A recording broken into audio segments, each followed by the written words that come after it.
Imagine what our life would be like if we didn't have sports in it. A great deal more violence perhaps, and definitely a lot more boredom, maybe even lethargy. Sports have a way of unlocking and letting loose emotions and feelings that don't otherwise get expressed. Not just for those who are playing, but also for those fans who watch and follow a sport. A huge part of the rush in playing or following a sport is the ups and downs that are part and parcel of a sport. But sometimes there's a bit of crazy that creeps into the experience. This is Top Trending, and today we bring you our list of the craziest moments in sports history. In 1993, 19-year-old Monica Seles had the tennis world at her feet. In the past 3 years, she had reached the finals in 33 of the 34 WTA tournaments she had played, winning 22 of them, including 8 Grand Slams. She was unquestionably the #1 player in the world, consistently defeating her other rivals, including Martina Navratilova and Steffi Graf, whom she had dethroned after a record 186 weeks at the top of the world rankings. All seemed set for one of tennis's greatest rivalries to unfold, until the horrifying events of April 30th happened. Seles was playing in the quarterfinals of a tournament in Hamburg, Germany, when during the changeover between games, an insane fan of Steffi Graf jumped onto the court and stabbed Seles between her shoulder blades because he wanted to help Graf regain the #1 ranking. Fortunately for Seles, the injury was not life-threatening, but it seriously affected her mental health and she stayed away from professional tennis for the next 2 years and never recovered her brilliant form of her pre-attack days. What happened to the crazy fan, you wonder? German authorities sentenced him to 2 years of probation and psychological treatment, and Steffi Graf went on to set the record for the highest number of weeks spent at the top of the world rankings. In the early 90s, 2 of the great rivals in the US figure skating world were Nancy Kerrigan and Tonya Harding, who had finished right behind each other in the 1992 Winter Olympics as well as the World Figure Skating Championships. But in the run-up to the 1994 Winter Olympics, just 1 day before the US national team was to be chosen, Nancy Kerrigan was attacked as she left her practice session. Her assailant whacked her with a police baton right above her knee, trying to break her leg. But fortunately for her, it only resulted in a bruise and swelling. What shocked the world was the revelation that the attacker was hired by Tonya Harding's ex-husband Jeff Gillooly and her bodyguard Sean Eckhart. Harding continuously denied the allegation that she was involved in planning the attack and threatened legal action against the US Figure Skating Association when they wanted to cancel her selection to the Winter Olympics. Both Kerrigan and Harding competed in the Olympics, and Kerrigan went on to win the silver medal, but Tonya Harding's skating career came to a quick end, with the US Association stripping her of her 1994 title and banning her for life. American courts convicted the attacker, her ex-husband, and bodyguard for the attack, and also convicted Harding for interfering with the prosecution. To this day, she denies her involvement in the attack, and the drama that followed it has been the subject of much media speculation, many Broadway plays, as well as the Hollywood blockbuster I, Tonya.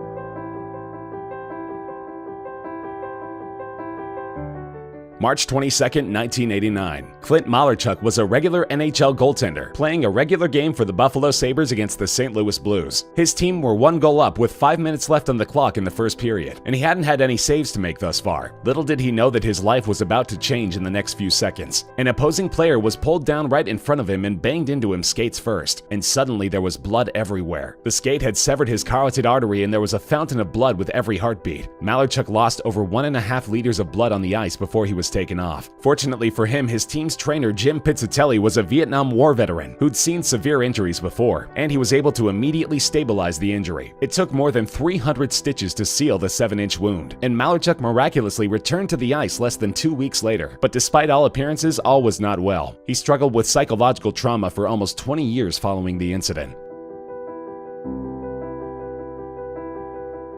Next up on our list of the craziest moments in sports is this ending of the 1982 matchup between college football rivals California Golden Bears and the Stanford Cardinals. Since 1892, these teams have competed in what is traditionally known as the Big Game, and the build-up to this year was no different, with a packed stadium and thrill-a-minute atmosphere. It was the last college game for All-American quarterback and Stanford captain John Elway, and he lived up to his billing in the last minute of the game, setting up a field goal that put his team ahead 20-19 with 4 seconds left in the game. There were wild celebrations beginning for the Cardinals, and this became the setting for what is today called the play. The Golden Bears picked up the ball from the ensuing kickoff and put in 5 lateral passes in quick succession. The Stanford band had already entered the end zone and were beginning their victory song, but before they knew it, their trombone player had been knocked down by Kevin Moen, who scored a touchdown that gave the Golden Bears the win, 25-20. The drama was incomplete without the match referees, who took a few minutes among the mayhem to consult each other and finally awarded the touchdown. And to this day, this remains one of the most memorable moments in American college football.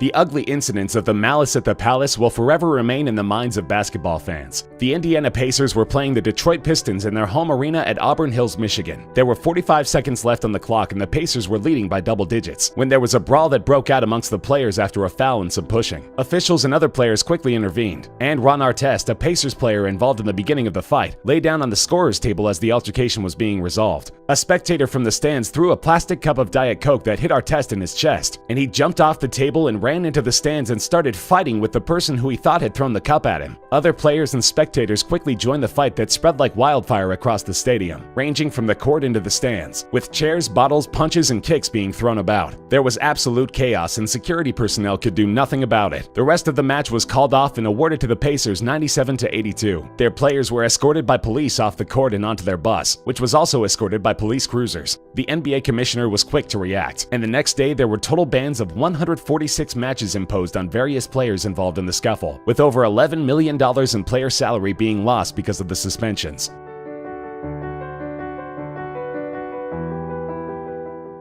Dale Earnhardt is widely regarded as one of the greatest NASCAR drivers of all time, racing for over 25 years and winning the championship a record 7 times. But his story had a tragic ending. He was racing the Daytona 500 in his trademark number 3 black car, and had spent the final few laps preventing an overtaking maneuver by Sterling Marlin, thus ensuring that his teammates Richard Waltrip and son Dale Earnhardt Jr. would win first and second place in the race. At turn 4 on the final lap of the race, Earnhardt's car brushed against Marlin's and slid off course, crossing in front of Ken Schrader's number 36 car and having a head-on collision with the side wall at a speed over 150 miles an hour. The car slid into the infield, and Schrader, who had minor injuries, was the first to reach Earnhardt's car. Paramedics pulled him out of the car and took him immediately to the Halifax Medical Center, but all attempts to revive him failed. It is conjectured that he died immediately on impact due to a skull fracture. Many new safety measures have been incorporated into NASCAR racing following this accident, including better seatbelts, head and neck support, and safety walls. And Earnhardt's death in February 2001 was the last such fatality on a NASCAR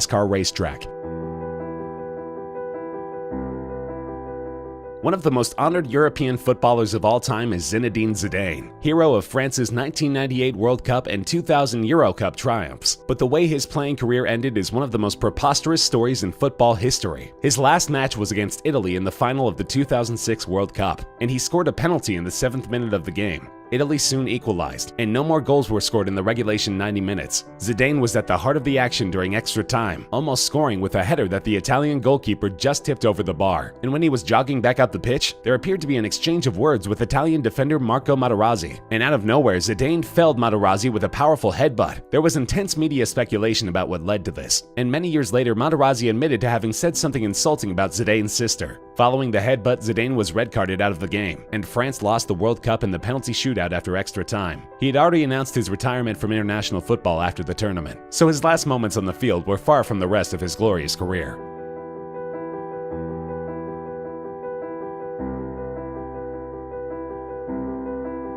One of the goriest injuries in sports history is the broken leg of basketball player Kevin Ware. On Easter Sunday of 2013, he was playing guard for the Louisville Cardinals against Duke University in the NCAA tournament. With under 7 minutes left to play in the first half, Ware jumped out of the key to attempt to block a three-pointer and turned his head to watch the ball travel to the basket. He landed awkwardly and fell to the ground, and horror of horrors, his shin bone was sticking out of his leg. The players and referees were traumatized and shocked as medical professionals arrived and took over. But Ware's thoughts and words were with his team, urging them to go on and win the game. He'd suffered a compound fracture of his tibia, requiring intensive surgery at the hospital he was taken to. Fortunately for Ware, he recovered fully, and after completing his college career is currently pursuing a promising career as a professional in the Greek Basket League.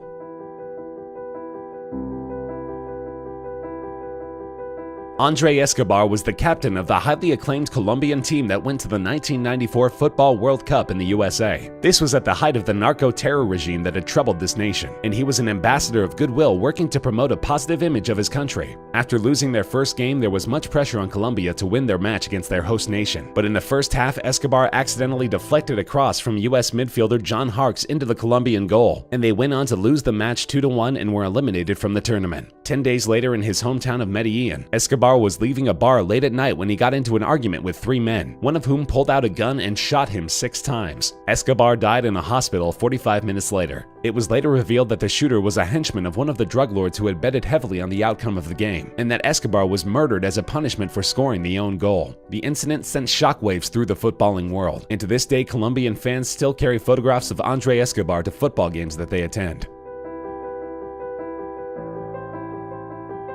Hank Gathers was one of the most promising basketball stars in the country, playing for Loyola Marymount University. In the 1988-1989 season, he became just the second player in NCAA Division I history to lead the nation in both scoring and rebounding. He was an even stronger player as a senior in the next season, and was projected as an NBA lottery pick. His health had started becoming an issue, though, after he collapsed during a game in December 1989. He was diagnosed with an abnormal heartbeat and was prescribed medication. He felt that the medication was making him sluggish, and his performance wasn't up to his usual high standards. As his dosage was gradually cut back, he made a recovery, scoring 48 points and 13 rebounds in a February 3rd game, being guarded by future first-round draft picks Stanley Roberts and Shaquille O'Neal. A month later, he was playing in the West Coast Conference semifinals, and with 13:34 left on the clock, scored an amazing dunk off an alley-oop pass. He jogged a few steps up the court and collapsed, and shortly after that stopped breathing. He was pronounced dead in a local hospital, and an autopsy showed that he had suffered from a heart muscle disorder. It's not known whether he was still taking the medication since he had missed the medical test that had been scheduled. The basketball fraternity was saddened and shocked by this death. That's our list of the craziest moments in sports history. Do you agree? Disagree? Are there any other crazy moments that you'd like to add? Let us know in the comments section. We love hearing from you. If you enjoyed the video, feel free to like the video, share with friends, and subscribe to Top Trending for more videos such as this one.